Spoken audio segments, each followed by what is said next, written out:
When I left school, which is over 30 years ago now, I left school at 16 with very few qualifications, and I worked at a few dead-end jobs, cotton mills mostly in Lancashire, England, and I eventually landed this job working for the civil service, for what was then the Ministry of Agriculture, Fisheries and Food, initially in Lancashire again, then up in Newcastle.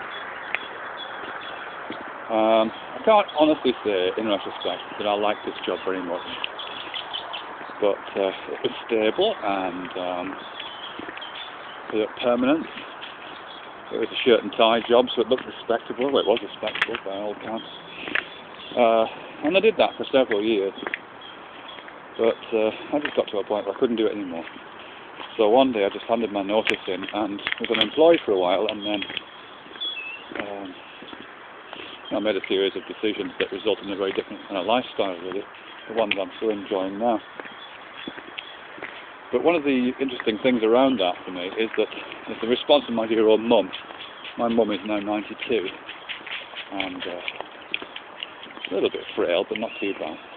But when I gave up that job with the civil service, she thought it was a terrible decision, a really bad decision. And she still thinks it's a bad decision now, I'm sure. Certainly up till about 5 or 6 years ago, she was still saying things, not to me, but to friends and my wife and so on. She would say, oh, our Fred, you should never have given up that job with the civil service. It was a job for life now. She seems to have not noticed that I'm still alive and I still have a job now. But, bless her, that's what she thought.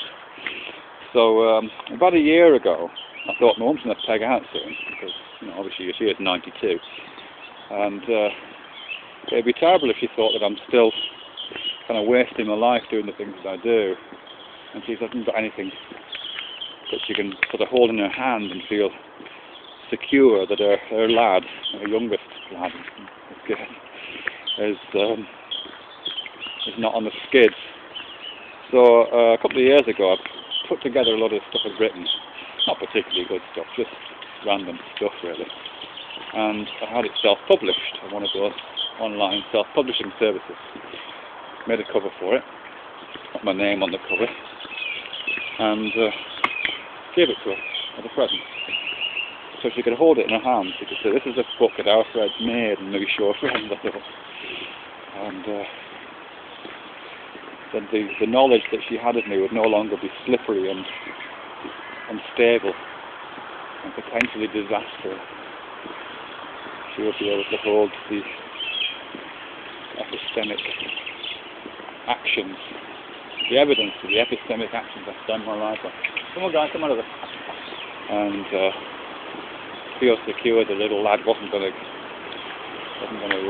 end up on Skid Row or something.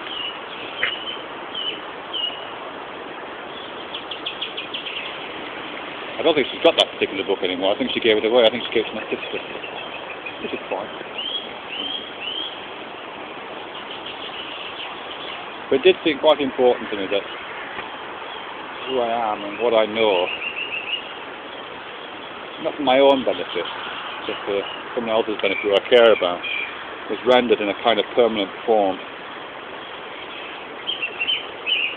so that it became possessable and owned in some way.